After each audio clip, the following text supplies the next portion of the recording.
If you work hard, try to save money, try to invest, try to do everything right, and still feel like your financial life never truly changes, then pay very close attention to what I'm about to tell you, because this video could completely change the way you think about money forever. Most people follow the traditional financial advice their entire lives and still never become truly wealthy. And the reason is simple. Money doesn't only follow rules. Money follows laws. And if you don't understand those laws, you can make money and still never turn it into real freedom. In this video, I'm going to show you the 7 laws of money that separate people who stay financially trapped from people who quietly build wealth, power, assets, and freedom over time. And stay until the end. Because the final law explains why so many people finally start making good money and then destroy their own future with terrible financial decisions. After this video, you will never look at salary, investing, debt, risk, wealth, or financial freedom the same way again. And before we go deeper, hit the like button, subscribe to the channel, and turn on notifications, because this is the kind of financial thinking most people never hear growing up. And if you know someone who keeps chasing money but never seems to get ahead, share this video with them. It might genuinely change their future. Now let's start with one of the biggest misunderstandings about money. There is a massive difference between income and wealth. Income is the money coming in. Wealth is the system, the assets, and the ownership that remain, grow, and work for you even when you stop working. Most people confuse the two. They think earning more automatically solves everything, but it doesn't.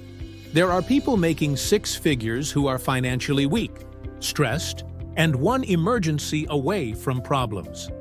And there are people with smaller incomes quietly building assets that grow year after year.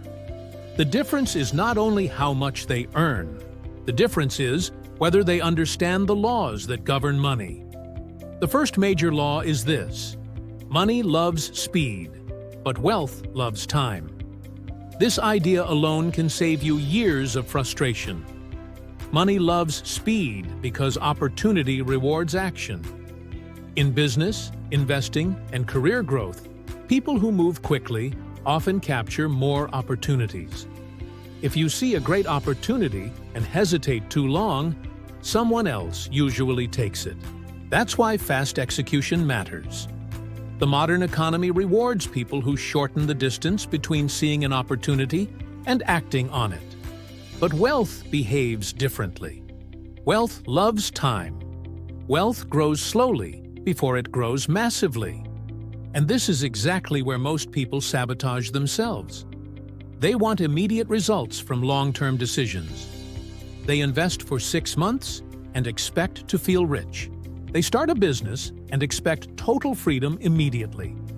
They buy an asset and expect explosive growth overnight. That's not how wealth works. Real wealth usually looks boring at the beginning. The growth feels slow. The progress feels invisible. But that's exactly how compounding works. 2 people may start at the same point. One keeps chasing quick wins, constantly restarting, spending, moving, and reacting emotionally. The other makes a few intelligent decisions and gives them time. At first, the fast-moving person looks more successful, more active, more impressive. But after several years, the patient person starts dominating because time multiplies good decisions in ways most people underestimate. This is why many people who make money are not actually becoming wealthy. They are just moving cash around. And cash flow alone is not wealth. Wealth is ownership, leverage, and assets that continue producing value over time. So remember this: be fast when entering opportunities, but patient when harvesting results. Speed gets you into the game. Time wins the game. Now here comes the second law of money. Whoever controls the capital controls the power. This changes how you see business, forever. Most people grow up believing the most important thing is to work hard, be skilled, be useful, and deliver results. And yes, those things matter. But there is another level above labor: ownership. The people who provide capital often control the terms, the direction, and the majority of the upside. Think about how businesses work. Employees exchange time for money. Owners build systems. Investors buy participation. Shareholders own pieces of growth.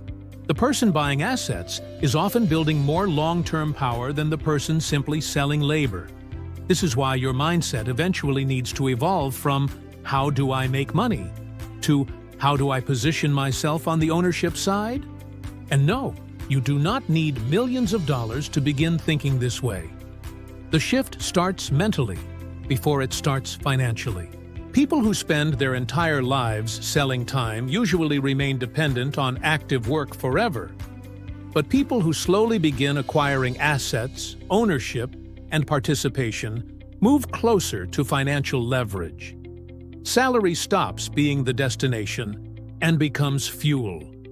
Fuel to buy assets. Assets to create more capital. Capital to buy more freedom. And this leads directly into the third law. Leverage multiplies everything. Leverage is one of the most powerful forces in the world. It can multiply success or multiply disaster. That's why people fear it. But leverage exists everywhere. Technology is leverage. Media is leverage. Teams are leverage. Distribution is leverage. Capital is leverage. The internet itself is leverage. The core idea is simple. Leverage allows you to create results bigger than your direct effort alone could produce. One person with strong systems, media, software, or scalable assets can outperform hundreds of people working traditionally. But here's the important part. Leverage amplifies what already exists. If your foundation is weak, leverage accelerates failure. If your foundation is strong, leverage accelerates growth. That's why intelligent leverage matters so much. Wealthy people rarely grow only through direct labor. They grow through systems, ownership, and scalable structures. And this connects to the fourth law. Cash flow is not the same thing as freedom. This is one of the most important distinctions in finance. Cash flow keeps you alive. It pays the bills. It supports your lifestyle. It keeps the operation moving. But cash flow alone does not make you free. Because if you must constantly run faster just to maintain your income, you may look successful while remaining trapped. This is why many high-income people still feel exhausted and financially fragile. They built income, but not assets. They built lifestyle, but not leverage. Freedom usually comes from ownership, from assets that grow, appreciate, produce income, and continue generating value even when your daily effort slows down. Real estate, businesses, equity, intellectual property, investments, systems. These are the things that slowly create economic power over time. So ask yourself honestly, is the money you earn today only financing your present life? Or is it also building your future freedom? That question changes everything. Now let's move to the fifth law of money. Risk and reward do not grow in a straight line. Most people misunderstand risk completely. Some people avoid all risk and stay financially stuck forever. Others take reckless risks and destroy themselves. But intelligent wealth building is not about blind gambling. It's about asymmetry. An asymmetric opportunity is one where the downside is limited but the upside is large. That's how many sophisticated investors think. They are not simply trying to risk more to make more. They are trying to structure situations where potential gains heavily outweigh controlled losses. This mindset changes how you approach business, investing, and opportunity. Instead of making emotional all-or-nothing decisions, You start looking for opportunities where even a small win can create significant upside while losses remain manageable. And this leads directly into the sixth law. Never bet your entire future on one opportunity. This destroys people constantly. Someone hears about a perfect investment, a guaranteed opportunity, or a once-in-a-lifetime deal, and puts far too much of their life into one single move. Sometimes it works, many times it doesn't. The issue is not only the quality of the opportunity, the issue is exposure. Wealthy people understand something very important. Survival matters. You must stay in the game long enough to let good decisions compound. If one bad move destroys you completely, your financial system was fragile from the beginning. So here's a rule that can save you enormous pain. Never risk what you cannot afford to lose just to chase something you do not yet have. That one sentence alone can prevent financial disasters, because true wealth building looks more like intelligent risk management than emotional gambling. People who survive and continue making strong decisions over time usually outperform people constantly chasing dramatic shortcuts.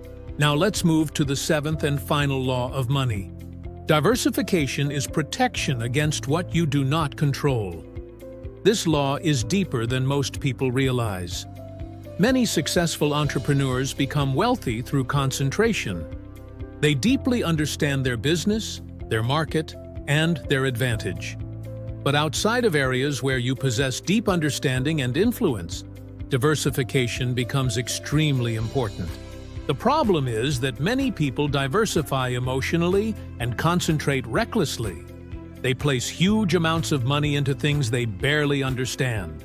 They invest based on hype, fear of missing out, or excitement instead of logic. That is not strategy. That is confusion. Before making major financial decisions, you should ask yourself, do I truly understand how this works, where the risks are, and what could go wrong? If the answer is no, your margin of safety should increase. Diversification is not weakness, it is intelligence. It is recognizing that you do not control everything. Now here's where this entire video becomes practical. Before any major financial decision, ask yourself 5 questions. First, can this benefit from time? In other words, if this grows over years, does it become significantly stronger? Second, who controls the capital and the terms? Am I building ownership or only reacting inside someone else's system? Third, what happens if this fails? Is the downside survivable? Fourth, is the upside truly worth the risk? And fifth, do I actually understand this deeply enough to explain it clearly? Those 5 questions eliminate enormous amounts of emotional decision-making. Because at the end of the day, money is not just a financial tool. It is a reflection of your thinking. The way you earn, spend, invest, protect, and multiply money reveals whether you think like a consumer or a builder, whether you live only for short-term relief or long-term freedom. Most people do not fail financially because they lack information. They fail because they lack a model for thinking. They follow random tips, emotional advice, and shallow trends without understanding the deeper laws underneath the system. Now you have something better. You have principles. You have structure. You have laws.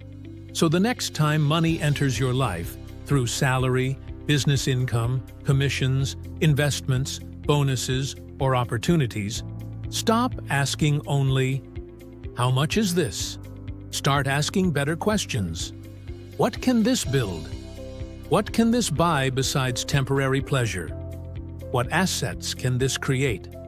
What freedom can this produce later? Because real prosperity begins the moment you stop treating money as the final goal and start treating it as a tool for constructing a stronger future. And once you understand these laws, you never look at money the same way again. If this video changed your perspective, hit the like button, subscribe to the channel, turn on notifications, and share this with someone who desperately needs to hear it. Because most people spend their entire lives chasing money, while a small group quietly learns the laws that make money